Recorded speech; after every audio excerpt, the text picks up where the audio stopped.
আপনি স্লোগান দিবেন আমি রাজাকার বাংলা। আমি একটা কথা বলি, এই দেশটা স্বাধীন হয়েছে ৩০ লক্ষ শহীদ এবং ২ লক্ষ মা বোনের ইজ্জতের বিনিময়ে। এ দেশে সত্যিকার অর্থে স্বঘোষিত যারা রাজাকার, ওই দিন যারা রাজাকার বলেছে, স্লোগান দিয়েছে, তাদের এই দেশে চাকরি, এদেশে লেখাপড়া করার কোনো অধিকার নেই। এই শব্দটা যে তারা নিয়ে আসলো, কেন স্লোগান দিল ঢাকা বিশ্ববিদ্যালয়ের অঙ্গনে, এটা কোনো অবস্থাতে সহজভাবে নেওয়া যায় না, এবং সহজভাবে নেয়নি দেখেই হয়তোবা যে অবস্থাটা হচ্ছে। আমি কিন্তু তার অর্থ এই নয় যে তাদের ধরে মারধর করতে হবে, না। যে ঘটনাটি ঘটেছে, যেটা ছবিগুলো দেখলাম, এটা আমরা আশা করিনি, এটা হওয়া উচিত হয় নাই কোনো অবস্থাতেই কারো গায়ে। আমি যে দেশে বাস করি, আমি মুখে অনেক কিছু বলতে পারি, কিন্তু গায়ে হাত দেওয়ার অধিকার আমার কারো নেই। এটা কোনোভাবেই গ্রহণযোগ্য নয়। তবে আরেকটা জিনিস একটু একটু বলে নেই, আপনি শুনেছেন গায়ে হাত দিয়েছে সেটা ঠিক করেনি আপনি তো বলছেন, কিন্তু গায়ে হাত দিবে সেই শঙ্কা এবং আশঙ্কা তো কিন্তু শিক্ষার্থীরা রয়েছে। আপনার সামনে একটু আগে বলে গেছে, তাদের জন্য কি করবে বা তাদেরকে নিরাপত্তা কে দিবে, এই প্রশ্ন করেছেন স্যার। নিরাপত্তার দায়িত্ব তো সরকারের, তো এ ব্যাপারে কোনো প্রশ্ন থাকে না। অবশ্যই সরকারের জনগণের জানমালের নিরাপত্তা দিতে হবে সরকারকে, সে ব্যাপারে আমার কোনো দ্বিমত নাই। অবশ্যই সে কাজটি সরকার করবে এবং করতে হবে সেটা। তবে আমি আপনাকে কিছুটা সংশোধন করি, আমার কিন্তু সার্টিফিকেট নাই মুক্তিযুদ্ধের। আমি মুক্তিযুদ্ধে অংশগ্রহণ করেছি, ইন্ডিয়াতে গেছি, বাট আমার লিখিত কোনো সার্টিফিকেট নাই, অতএব আমি সেই অর্থে মুক্তিযোদ্ধা না। তো সেটা একটা কারেকশন করলাম আপনার কাছে। তবে আমি সেই সব কিছুর সাথে জড়িত ছিলাম। কৃষি বিশ্ববিদ্যালয়ে আমি ছাত্র ছিলাম শেষ সময়, পরবর্তীতে শিক্ষক হয়েছি, তারপরে দেশ ছেড়েছি, এখন প্রবাসে অবস্থান করছি। যাদের সার্টিফিকেট আছে তারাই মুক্তিযোদ্ধা, তাহলে এভাবে বলতে হবে, সার্টিফিকেট বিহীন যারা তারা মুক্তিযোদ্ধা নয়। না, না, সে ওই বিতর্কে আমি যেতে চাচ্ছি না। যে আমি, আপনি বারবার আমাকে বীর মুক্তিযোদ্ধা বলতেছেন, তো আমি সেই বীর মুক্তিযোদ্ধা না বর্তমান ডেফিনেশনে। তো সে যাই হোক, তবে ঘটনাটি যেটা আমাদের একটু বিবেচনা করে দেখতে হবে, আমাদের মন্ত্রী মহোদয় বলে গেলেন, সবই ঠিক আছে, কিন্তু দেশটা তো চালে একটা সিস্টেমের ভিতর যেতে হবে। মাননীয় প্রধানমন্ত্রী কি বলেছেন সাংবাদিক সম্মেলন, শেষের কথা নিয়ে কিন্তু কথাগুলো বলা হচ্ছে। প্রথম বলা হচ্ছে যে উনি এই কোটা যে থাকা উচিত নয়, সে রাগ করেই হোক, যেভাবেই হোক, উনি করেছেন 2018 সালে। হ্যাঁ, সেটা কিন্তু একদিক দিয়ে মন্ত্রী মহোদয় ঠিকই বলেছেন, যে শপথ যখন নেয় তখন তো রাগ অনুরাগ বিরাগের ইয়ে নিয়ে সিদ্ধান্ত নেওয়া যায় না। উনি দেশের প্রধানমন্ত্রী। তবে ওনাকে আমরা খালি প্রধানমন্ত্রী হিসেবে দেখি না, আপনারা হয়তো না দেন, ওনাকে আমরা অভিভাবক হিসেবে দেখি। সে অভিভাবকের স্থান থেকে আমরা মনে হয় উনি এ ধরনের কথা বলেছেন। আমার আমার আমার যেটা আমার আমার বোধগম্য যেটা হয়েছে, তার কারণ এখন আন্দোলনটা কোথায় যাচ্ছে, কোথায় নিয়ে যাওয়া হচ্ছে। ওনারা ছাত্ররা শিক্ষার্থীরা যে দাবিটা করেছিল, সে 18 সালে যে ঘোষণা, সেখানেই তো এখন অবস্থা। যদি আইনগত ভাবে দেখেন, কোর্টে একটা রায় দিয়েছে এটাকে বাতিল ঘোষণা, পরে আর একটা আপিল করে তারা স্থগিত করে দিয়ে, তার মানে 18 সালে যেটা আছে সে অবস্থায় কিন্তু এখন এখন বর্তমান পরিস্থিতিতে 18 সালে যে ঘোষণাটা দেওয়া হয়েছিল সেই অবস্থায় আছে। তাহলে সেই অবস্থায় যদি থাকে, তাহলে আন্দোলনের এই না, সেই অবস্থায় নাই আসলে। চূড়ান্ত রায় গতকালকে যেটা বের হয়েছে সেটা কোটা বহালের পক্ষে রায় দিয়েছে, তবে কয়েক সপ্তাহের জন্য একটা স্ট্যাটাস কো দেওয়া হয়েছে, যেটা আপনি বললেন আপিল করার পর এটাকে স্থগিত করা হয়েছে।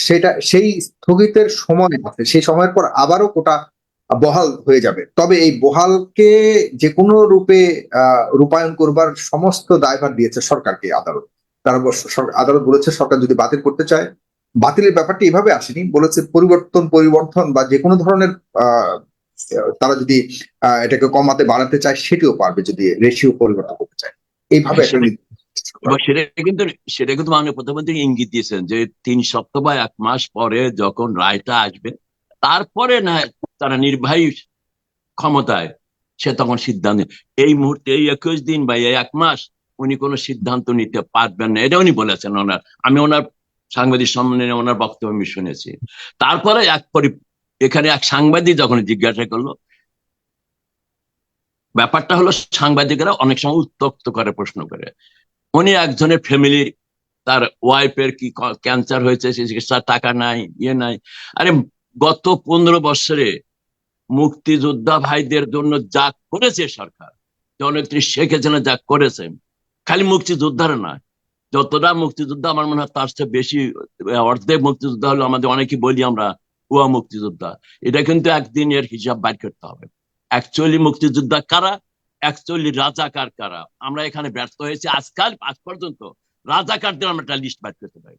আমার কাছে কষ্ট লেগেছে যে বিশ্ববিদ্যালয় থেকে বাংলাদেশের রাজনীতি শুরু হয়েছে, বাংলাদেশের আজকে যে আমরা অস্তিত্ব, ছাত্র রাজনীতি থেকে শুরু হয়েছে, সেই 71 সালে 69 সালে বলেন, সে 11 দফা আন্দোলন, সেই বিশ্ববিদ্যালয়ে আমি স্লোগান শুনবো, আমি রাজাকার, আমি রাজাকার, আমি গর্ববোধ করি। এটা আমার কাছে খুব খারাপ। আমি কৃষি বিশ্ববিদ্যালয়ের ছাত্র ছিলাম। ঢাকা বিশ্ববিদ্যালয়ে যারা ছাত্র ছিল বা ছাত্র, তাদের কিন্তু আসলে লজ্জাবোধ করা উচিত। নো ম্যাটার হোয়াট প্রধানমন্ত্রী একটা কথা বলেছেন, সেটার একটা ব্যাখ্যা আছে থাকবে, কিন্তু আপনি স্লোগান দিবেন আমি রাজাকার বাংলা। আমি একটা কথা বলি, এই দেশটা স্বাধীন হয়েছে 30 লক্ষ শহীদ এবং 2 লক্ষ মা বোনের ইজ্জতের বিনিময়ে। এ দেশে সত্যিকার অর্থে স্বঘোষিত যারা রাজাকার, ওই দিন যারা রাজাকার বলেছে, স্লোগান দিয়েছে, তাদের এই দেশে চাকরি, এ দেশে লেখাপড়া করার কোনো অধিকার নেই, থাকা উচিত না। আমি অধিকার বলবো না, থাকা উচিত না। তার কারণ এই দেশের মাটিতে রক্ত, 30 লক্ষ শহীদের রক্ত আছে, সেখানে রাজাকারদের রক্ত নেই। রাজাকার এই শব্দটা যে তারা নিয়ে আসলো, কেন স্লোগান দিল ঢাকা বিশ্ববিদ্যালয়ের অঙ্গনে, এটা কোনো অবস্থাতে সহজভাবে নেওয়া যায় না, এবং সহজভাবে নেয়নি দেখেই হয়তোবা যে অবস্থাটা হচ্ছে। আমি কিন্তু তার অর্থ এই নয় যে তাদের ধরে মারধর করতে হবে, নো। আমি বলেছি, আমি একটা স্ট্যাটাসে বলেছি, যারা এখন এখনো আপনি কি রাজাকার মনে বলে করেন যে পরিচয় যারা দিতে যারা চায়, আন্দোলন করছে তারা কি আসলে কি রাজাকারের পরিবারের সদস্য বা তারা কি রাজাকার? না না, তা হবে না। তা হবে কেন? শিক্ষার্থীরা সবাই রাজাকার হবে কেন? যারা যারা আন্দোলন করতেছে, এটা তো সবাই বলছে, মাননীয় প্রধানমন্ত্রী বলছে তারা সংস্কার করতে চান বা এটা একটা পরিবর্তন আনতে। আমরা সবাই, আমিও কিন্তু মানে কোটা সারা পৃথিবীতে আছে, আমি যে দেশে সে দেশও আছে, এবং আমাদের দেশ তারা যেভাবে চাচ্ছে, নাতিপুতির যে ব্যাপারটা হচ্ছে, এটা আলাপ আলোচনা করা যেতে পারে। যেমন হুম। তাদের সুবিধা তো নানান ভাবে আছে। আমেরিকাতে কিন্তু চাকরি ক্ষেত্রেও কিছু আছে, এবং পরবর্তীতে তাদের বাড়ি ঘর কেনা, চিকিৎসা ব্যাপারে সহযোগিতা, তারা যদি খুব দুর্ভোগে থাকে, সেখানে কিন্তু এই যারা ভেটারান্স, যারা আমাদের দেশের মুক্তি তারা বা মুক্তিযুদ্ধে অংশগ্রহণ করেছে, তাদের একটা স্পেশাল ইয়ে থাকতে পারে। কিন্তু এর অর্থ এই নয়। আসল তো দেশটা মেধার ভিত্তিতে চলতে হবে, মেধা ছাড়া দেশটা চলানো যাবে না। এখানে কোটার মেধা, এই দুইটা কিন্তু একসাথে করাটা ঠিক হচ্ছে না। যদি আমি ধরেই না, একটা ঘটনাটা আসছে এখান থেকে, যে কথা কথা আমরা বলি যে মুক্তিযুদ্ধে 30% দেওয়া হয়েছে। আপনি হিসেব করে দেখেন তো গত 52 বছরে কতজন মুক্তিযোদ্ধা ছেলে বা কতজন চাকরি পেয়েছে। এটা একটা ইস্যু হলো, এটা হলো একটা রাজনৈতিক ব্যাখ্যা দেওয়ার চেষ্টা করছে, একটা এই শিক্ষার্থীদের যে একটা কিন্তু 30% আন্দোলন, 30% কোটা বরাদ্দের জন্য যে বর্তমান একটা নির্দেশনা রয়েছে, এখন আদালত যদি এটাকে নির্দেশনা দিয়ে দেয় এবং সরকার যদি চায় পাওয়া যাক বা না যাক, এই শতাংশের নির্দেশনাটাকে আপনি কতটা যৌক্তিক মনে করেন? আমি আমরা বলি আদালতে তো রায় একটা আসবেই, যেটাই আসুক দেশের জনগণের স্বার্থে, দেশের হুম। স্বার্থে মাননীয় প্রধানমন্ত্রী জননেত্রী শেখ হাসিনা সঠিক সিদ্ধান্তটাই নেবেন, এবং যে সিদ্ধান্তটা নেবেন আমি বলবো সেই সিদ্ধান্ত শিক্ষার্থীরা অভিনন্দন জানাবে, এটুকু আমি বলতে পারি। হ্যাঁ, কিন্তু এখানে মাননীয় প্রধানমন্ত্রী নিজেই, আপনি একটু আগে বলেছেন, প্রধানমন্ত্রী নিজেই বলেছেন, কিন্তু এর আগে 2018 সালে যে নির্বাহী আদেশটা দিয়েছিল, পরিপত্র জারি করেছিল, সেটা তিনি রাগের বশে করেছেন। তার মানে তিনি ওটাও করতেন না। যদি রাগ না উঠতো ওনার বা রেগে না যেতেন, তাহলে ওটাও করতেন না। তার মানে তিনি কোটা বাতিলের পক্ষে নন, কি না এমনটাই বোঝাকে, না, বা কোটা সংস্কারের পক্ষে। বাতিলের পক্ষে দেওয়া ঠিক না, কোটা কিন্তু প্রতিটা দেশে আছে। না না, আপনি বলেছেন মাননীয় প্রধানমন্ত্রী অবশ্যই ভালো যেটা করবে। ভালো বলতে কোনটা বলছেন? মানে কি কোটা 30% বহাল রাখবেন এটাই বলছেন, নাকি এটাকে আসলে? 30% না, 30% দরকার। আমি বলি এটা দরকার হবে না, কিন্তু আপনি যেটা বিশ্লেষণ করতে চান, তাহলে কিন্তু নাম্বারটা 30% হবে না। তখন কতজন মুক্তিযোদ্ধা আছে না, 30% নাম্বারটা নিয়েই এত ঝামেলা হচ্ছে। হ্যাঁ, 30%ই ওখানে সেগুলো বলা আছে। যদি ওই পরিপত্রকে অবৈধ ধরে রাখা হয় আপিল বিভাগেও, তাহলে পূর্বের অবস্থায় ফিরে যাবে। মানে 2018 সালের আগে পূর্বের অবস্থা মানে হলো টোটাল 56%, এর মধ্যে 30% শুধুমাত্র মুক্তিযোদ্ধার পরিবার বা নাতি পতি পর্যন্ত সেখানে আছে। আপনি সেটাকে সমর্থন করেন কিনা সেটা শুনে আমি এম এ মালিকের কাছে চাই। না, এটা নিয়ে আলোচনা হতে পারে।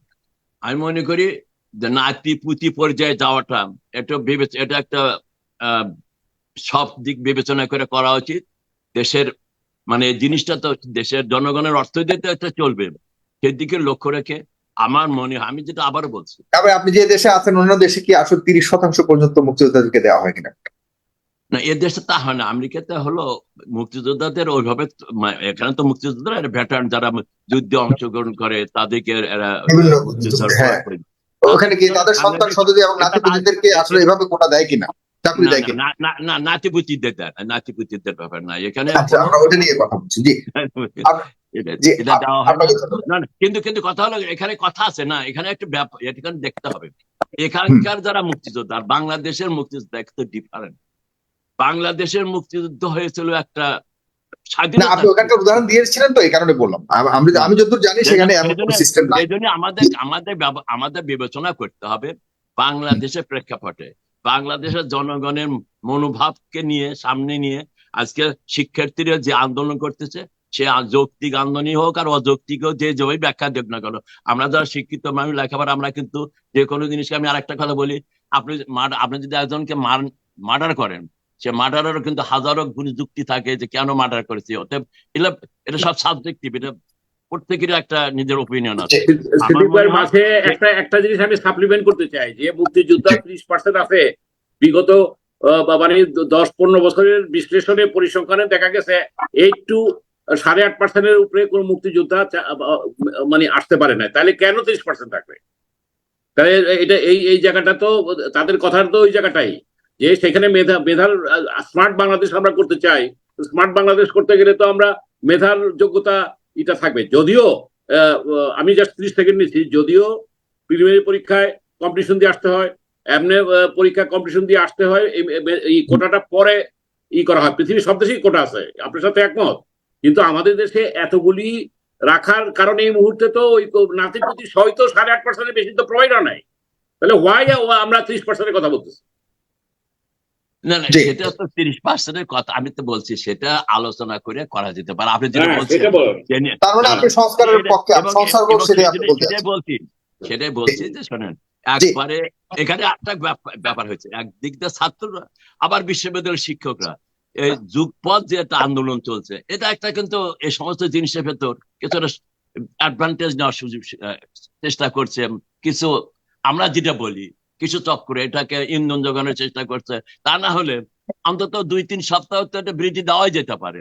হঠাৎ করে রাস্তাঘাট বন্ধ করে আর ছাত্রদের গায়ে তো গুলি টিপ করতে পারবে না এবং এই শিক্ষার্থী তো আমার আপনার ছেলে মেয়ে, এদের গায়ে তো হাতে দেওয়া যাবে না।